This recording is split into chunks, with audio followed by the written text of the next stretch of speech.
అందరికీ నమస్కారం. కరెక్ట్గా 5 నిమిషాలు ఇచ్చారు, కానీ రామ్మోహన్ నాయుడు తర్వాత మాడతాం కొంచెం ఇబ్బందే. మనోడు మొదలు పెడితే ఆపడు.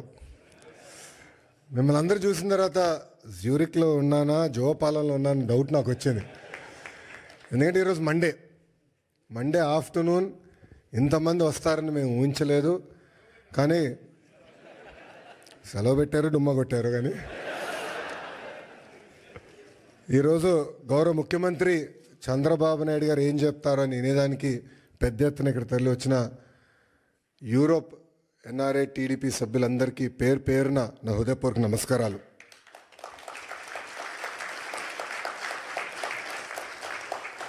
తెలుగు జాతి సత్తా ఏంటో ఢిల్లీకి వినిపించిన వ్యక్తి విశ్వవిఖ్యాత నరసార్వభౌమ స్వర్గీయ శ్రీ నందమూరి తారక రామారావు గారు. తెలుగు జాతి సత్తా ప్రపంచానికి వినిపించిన వ్యక్తి మన ప్రీతమ నాయకుడు చంద్రబాబు నాయుడు గారు. చంద్రబాబు నాయుడు గారు ముఖ్యమంత్రి అయినప్పుడు కరెక్ట్గా నేను 8th క్లాస్లో ఉండే. నాకు ఇప్పుడు కూడా ఆ 10 సంవత్సరాలు 94, 95 నుంచి 2004 వరకు మనం ఒకసారి చూస్తే ఒక్క ఫోటో సమ్మప్ చేస్తుంది ఆయన పరిపాలన. న్యూయార్క్లో వర్షం పడుతున్న సమయంలో ఆయన చేతిలో ఒక ఫైల్ పెట్టుకుని, చంకులో ఫైల్ పెట్టుకుని బ్యాగ్ మోసుకుంటూ నడుస్తూ ఉంటారు ముఖ్యమంత్రిగా.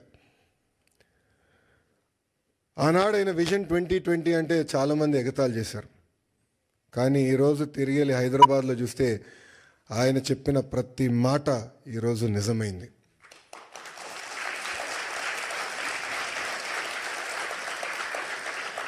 బాబు గారు 4వ సారి ముఖ్యమంత్రి అయ్యారు. కానీ రాము అన్నట్టు మా అందరికన్నా స్పీడ్. సో రాము అడిగాడు, అన్నా నువ్వు ఢిల్లీ ఫ్లైట్లో వస్తున్నావు అంటే, డోస్ నీకు జాలేరా, నేను వద్దా ఫ్లైట్లో, నేను బాంబే నుంచి వస్తానని చెప్పా. కరెక్ట్గా విఐపి లాంజ్లో దిగిన తర్వాత అడిగా రాముని, ఎలా ఉందిరా ఫ్లైట్ అంటే, అన్న పడింది నాకు అన్నాడు. అంటే చంద్రబాబు నాయుడు గారు ఒక సోర్స్ ఆఫ్ ఎనర్జీ. ఆయనకి చాలా అద్భుతమైన ఐడియాస్ ఉంటాయి. ఆ ఎనర్జీలో మనం ఎంత నింపుకుంటాం అనేది చాలా చాలా ఇంపార్టెంట్. కానీ ఒక్కసారి చంద్రబాబు నాయుడు గారి జీవిత చరిత్ర చూస్తే అనేక ఇబ్బందులు ఎదుర్కొని పైకి ఎదిగిన వ్యక్తి. కేవలం రాజకీయాల్లో కాదు, ఈజ్ అ సీరియల్ ఆంటర్‌ప్రెన్యూర్. ఇక్కడ చాలామందికి తెలియదు ఆ విషయం. ఇక్కడ మీలో చాలామంది ఆంటర్‌ప్రెన్యూర్స్ అవ్వాలనుకుంటున్నారు. ఆయన సుమారుగా 4 కంపెనీలు స్టార్ట్ చేశారు, 3 ఫెయిల్ అయినాయి. 4వది హెరిటేజ్ ఫుడ్స్. 3 ఫెయిల్ అయినాయని ఆయన ఏనాడు బాధపడలేదు, ఇబ్బంది పడలేదు, ఇంట్లో పడుకోలేదు. 80% సక్సెస్ అవ్వాలని ఆయన వెళ్ళారు. రాజకీయాల్లో మనం చూసాం, ముఖ్యమంత్రిగా దేశం మొత్తం ఆయన వైపు చూసే విధంగా నాయకుడిగా ఆయన ఎదిగిన. రాజకీయాల్లో హైస్ ఉంటాయి, లోస్ ఉంటాయి. ఆయన ఎప్పుడూ ఆయన హైని లో ఎటు తీసుకున్నారు అట్టనే తీసుకున్నారు. వాస్తవంగా మాకు లోయెస్ట్ పాయింట్ బాబు గారిని అరెస్ట్ చేసినప్పుడు, బహుశా ఇక్కడున్న అందరికి కూడా అది మన జీవితంలో లోయెస్ట్ పాయింట్. నేనున్నాను అక్కడ, నేను చూసా ఆయన ఎక్కడ అధైర్యపడలా. చూశారు, జడ్జి వైపు కూడా నవ్వుతా చూసి నడుచుకుంటూ వెళ్ళారు. ఎక్కడ అధైర్యపడలా.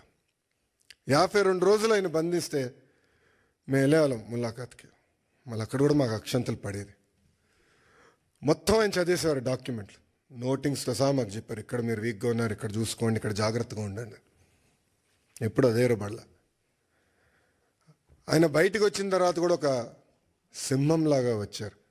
ఆ విజువల్స్ మనందరం చూసాం. ఇది మీ అందరికి ఎందుకు చెప్తున్నానంటే, జీవిత ప్రయాణంలో మనందరం అనేక ఇబ్బందులు ఎదుర్కొంటాం. ఒక ఆంటర్‌ప్రెన్యూరల్ జర్నీ అవ్వచ్చు, పొలిటికల్ జర్నీ అవ్వచ్చు, మనందరం అనేక ఇబ్బందులు ఎదుర్కొంటాం. కానీ నమ్ముకున్న దానికోసం అహర్నిశలు కష్టపడితే మనం ఆశించింది, ఆలోచించింది సాధించగలుగుతామన్న నిజం స్వరూపం గౌరవ ముఖ్యమంత్రి చంద్రబాబు నాయుడు గారు. ఎన్ఆర్ఐస్ అంటే నాన్ రెసిడెంట్ ఇండియన్స్ అంటారు. నాకు మటుకు మీరు ఎంఆర్ఐస్, మోస్ట్ రిలయబుల్ ఇండియన్స్.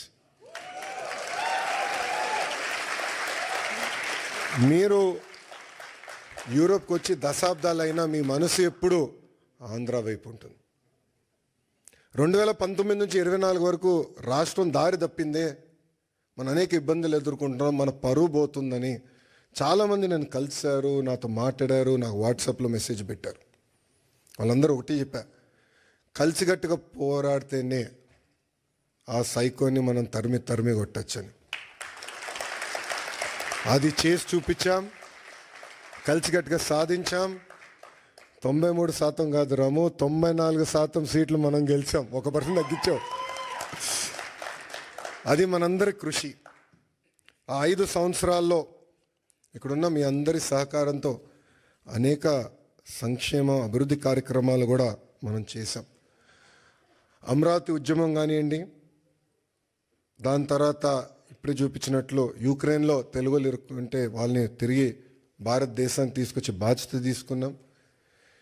అంతేకాకుండా మన రాష్ట్రంలో ఉన్న తెలుగులకి ఎడ్యుకేషన్లో కానివ్వండి, హెల్త్ కేర్లో కానివ్వండి ఉద్యోగాలు ఉన్నాయి, మీరు ట్రైన్ చేయండి అని చెప్పి పార్టీ ఆఫీస్లో ఎంపవర్మెంట్ సెంటర్ ఏర్పాటు చేసి కార్యకర్తలు వాళ్ళ పిల్లలకి ట్రైనింగ్ ఇచ్చి ఇతర దేశాలు కూడా పంపించిన వ్యక్తులు మీరు. అందుకే నేను హెచ్ఆర్డి అదేవిధంగా స్కిల్ డెవలప్మెంట్ మంత్రి అయిన తర్వాత ఒక ఆర్గనైజేషన్ ఉంది, అది ఉందని కూడా నాకు తెలియదు వాస్తవంగా. ఆ ఆర్గనైజేషన్ పేరు ohm cap, overseas man power corporation of Andhra Pradesh. అదొకప్పుడు బాబు గారే బ్లూ కాలర్ వర్కర్స్ అంటే కన్స్ట్రక్షన్ వర్కర్స్ మిడిల్ ఈస్ట్కి వెళ్ళేదానికి ఒక ఆర్గనైజేషన్ ఉండాలని చెప్తే మేమందరం కూర్చొని చర్చించి బాబు గారితో కూడా చర్చించిన, లేదో అది బ్రాడర్గా చేయండి, ఎక్స్పాండ్ చేయండి. ఇప్పుడు ఏదైతే మీరు ప్రజెంటేషన్ చేశారో మన తెలుగు ప్రపంచం మొత్తానికి ఎట్లా ఎక్స్పోజ్ చేయాలి, ఆపర్చునిటీస్ ఎక్కడున్నాయి, అది ఒక భాగం అవుతే ఇతర దేశాల్లో ఉన్న తెలుగులో తలసరి ఆదాయం డబుల్ ఎట్లా చేయాలి, దానిపైన మీరు ఫోకస్ చేయనని ఆదేశాలు జారీ చేసిన వ్యక్తి గౌరవ ముఖ్యమంత్రి చంద్రబాబు నాయుడు గారు. అంటే ఆయన ఎప్పుడు కూడా మన గురించి ఆలోచిస్తారు, మన భవిష్యత్తు గురించి ఆలోచిస్తారు. తెలుగులో ఎక్కడున్నా అన్ని రంగాల్లో నంబర్ 1 ఉండాలనే లక్ష్యంతో ఆయన పనిచేస్తారు. ఇప్పుడే భరత్ అన్నట్టు గౌరవ ముఖ్యమంత్రి గారు రాజకీయాల్లోకి రాకుండా ఉంటే ఆయన ఈలాన్ మస్క్ ఆఫ్ ఇండియా అయ్యేవారు అని అన్నారు. I would have been very lucky or unlucky, I don't know. ఎందుకంటే చంద్రబాబు నాయుడు గారితో పనిచేస్తాం తేలికని పని కాదు, అంత తేలికైన పని కాదు. మేమందరం నవ్వుకుంటాం, అంటే ఆఫీసర్స్ మేము రాజకీయ నాయకులు అందరూ కూర్చొని మాట్లాడుతుంటే సూర్యుడి దగ్గర నుంచి ఆప్టిమల్ డిస్టెన్స్లో ఉండాలి. సూర్యుడి దగ్గరికి వెళ్తే మాడి మస్ అయిపోతాం, సూర్యుడి దగ్గర దూరంగా ఉంటే చల్లగా ఉంటుంది. అంత ఎనర్జీ ఉన్న వ్యక్తి చంద్రబాబు నాయుడు గారు. అంటే అహర్నిశలు పనిచేయాలి, సమాజానికి సేవ చేయాలి. అటు తెలంగాణ కానివ్వండి, ఆంధ్ర కానివ్వండి, తమిళనాడు, కర్ణాటక, అండమాన్ నికోబార్, ప్రపంచంలో ఎక్కడ తెలుగు వాళ్ళు ఉన్నా అన్ని రంగాల వాళ్ళు నంబర్ 1 ఉండాలి, వాళ్ళు ముందలు తీసుకెళ్ళే లక్ష్యంతో ఇప్పుడు కూడా అహర్నిశలు పనిచేస్తున్నారు. ఇప్పుడే రాము అన్నట్టు మన ఎన్నికల్లో అందరం కలిసికట్టుగా పనిచేశాం. మీలో చాలామంది తిరిగి భారతదేశానికి వచ్చారు, నెలల పాటు లీవ్ పెట్టి మా కోసం మీరు కష్టపడ్డారు. అది జీవితాంతం మేము గుర్తుపెట్టుకుంటాం.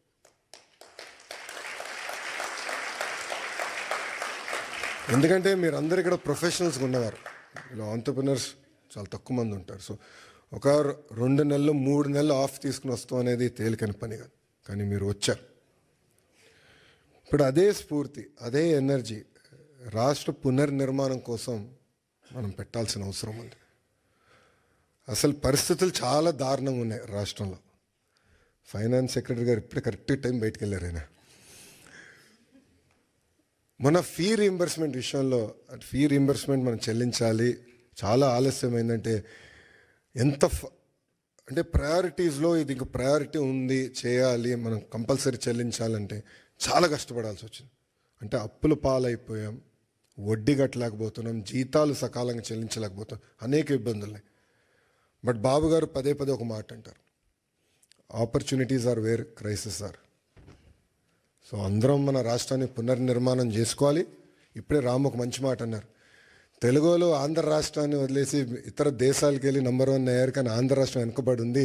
ఇప్పుడు తిరిగి రండి, పునర్నిర్మాణం చేద్దాం, కలిసికట్టుగా కష్టపడదాం. 5 సంవత్సరాలు, ఎక్కువ సమయం అవసరం లేదు, 5 సంవత్సరాలు ప్రపంచానికి మళ్ళీ ఆంధ్ర రాష్ట్రం అంటే ఏంటో చేసి చూపించుదామని ఈ సభాముఖం మిమ్మల్ని అందరినీ కోరుకుంటూ, ఇప్పుడే భరత్ చెప్పినట్లు ఎకనామిక్ డెవలప్మెంట్ బోర్డు ఉంది.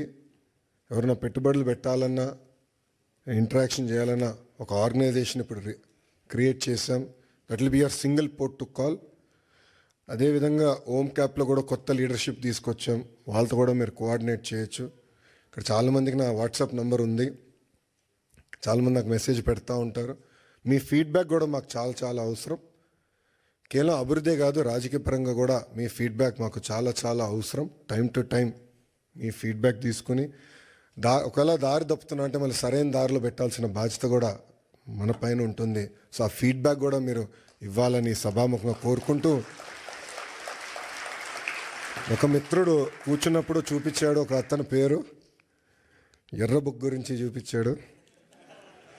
పాదయాత్రలు ఎర్ర బుక్ గురించి మాడితే ఎవడు పట్టించుకోలేదబ్బా. ఎన్నికలైన తర్వాత అది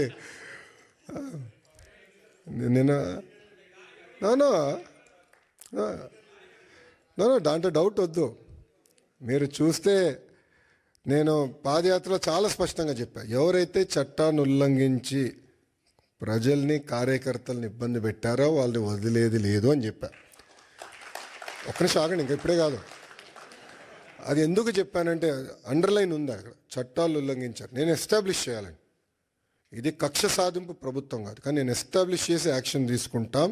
దాంట్లో ఎలాంటి సందేహం మీకు అవసరం లేదు. రిలాక్స్డ్గా ఉండండి, మీరు యాక్షన్ చూస్తారు. ఆల్రెడీ మొదలైంది, పూర్తి కూడా చేసే బాధ్యత మేము తీసుకుంటాం. చివరిగా ఇంకా నేను ఇప్పటికీ చాలా మాట్లాడా, గౌరవ ముఖ్యమంత్రి గారు మైక్ ఇవ్వాలి. చివరిగా మిమ్మల్ని అందరిని కోరేది, గౌరవ ముఖ్యమంత్రి గారు స్పీచ్ అయిన తర్వాత నా కోరిక మేరకు గౌరవ ముఖ్యమంత్రి గారు అందరితో ఫోటోలు దిగుతున్నారు. ఒక్క నిమిషం దయచేసి